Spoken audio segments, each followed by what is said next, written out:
Hello everyone. So today I will be talking about the peer-to-peer lending company known as Lending Club and the impact that it is having on the financial markets. Lending Club was founded in 2006 by Renaud Laplanche. It was originally positioned as a social networking service. The thought process behind this was that borrowers would be less likely to default on their loans if they were given the money by people that they actually knew. They eventually repositioned themselves as a marketplace for consumer loans and have since become, in the words of Renaud, the Amazon of consumer lending. Originally, local and regional banks could only lend with the money provided to them by depositors in the area. With Lending Club, this area was expanded from a region to an entire country. Lending Club was founded with the purpose of providing a virtual marketplace where borrowers and investors could be matched in order to help each other reach their respective goals. For the borrower, that goal would be to find access for cash for minimal interest rates, while the investors reach their goal of finding an investment with consistent returns. Lending Club's founding was very well timed, as it came at a time right before the public's trust in the banking system would be destroyed by the 2008 financial crisis. People enjoyed the thought that they could skip over the bank and earn the returns and savings that they normally would give to the bank. So how does Lending Club match borrowers with investors? First, an individual wishing to obtain a loan would fill out an application form with Lending Club.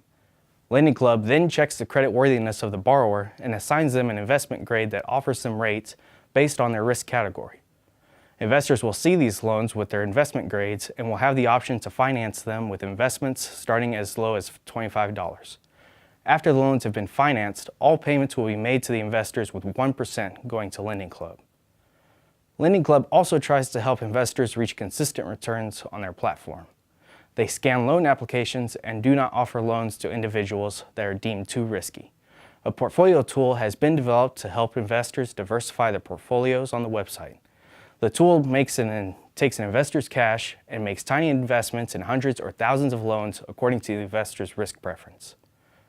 What Lending Club is trying to create is a new channel in which consumers would be able to have access to credit at lower rates than the bank. Lending Club is able to capture these lower rates by minimizing their overhead. They have no branches and other than their headquarters in San Francisco, and most loan applications are checked automatically using an algorithm. Their target segment is prime and super prime consumers. These are consumers that have good credit scores over 640 that are looking for better credit rates.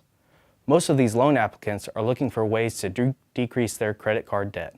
They come to Lending Club to get a 12% loan in order to pay off their 17 or even 18% credit card debt. Investors finance these loans as they have good returns and are usually financially stable individuals that are just trying to switch from a higher interest rate to a lower one. Credit card debt is seen as a justifiable cause to loan to since the founder created Lending Club due to his own high-interest credit card debt.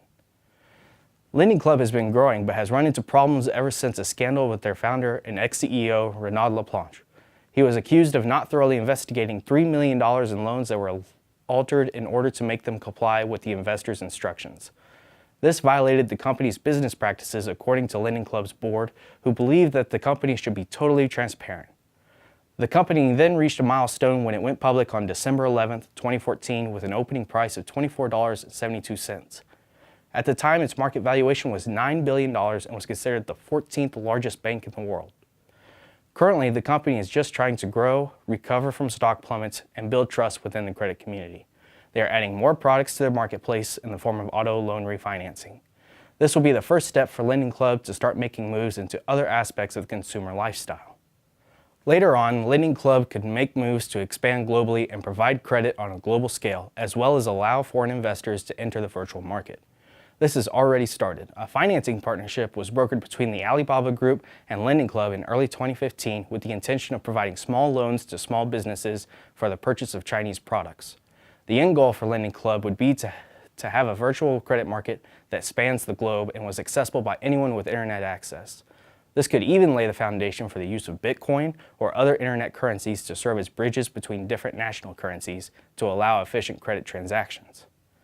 Lending Club was created with the intention of one day renovating and overhauling the credit markets. Banks generate most of their profit from underwriting loans. They are simply an allocator of resources by taking deposits from people with excess cash and loaning it out to people with insufficient cash. Lending Club hopes to change this by offering a marketplace with lower rates that allows loan seekers to find their own investors without the use of an intermediary that charges excessive rates. But the banking industry is not an easy one to change. It is entrenched behind stiff government regulation and controlled by some of the most powerful institutions in the world, such as Bank of America and JP Morgan Chase. The top 10 banks in the United States have a combined total of $10.1 trillion in assets. What LendingClub is hoping to destroy is the excessive rates offered by bank loans and credit cards. The banks have noticed this and have already taken action. Right now, LendingClub has no covenants or rules that prevent institutions from becoming investors and financing their loans.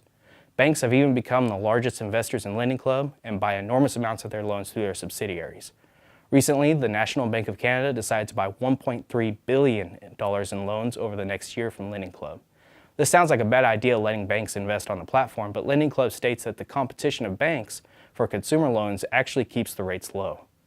Peer-to-peer networks are acting as a conduit to allow enormous banks to reach individual consumers on a level like never before.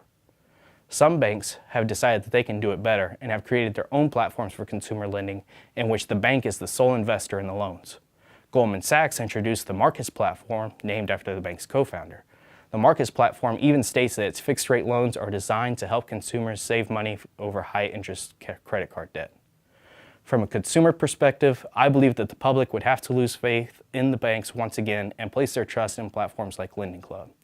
Banks know that public trust is lower than ever and are trying to take steps to change that after seeing the effects of peer-to-peer networks.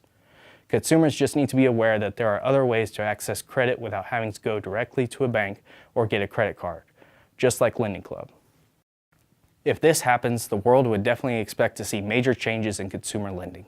Thank you for watching.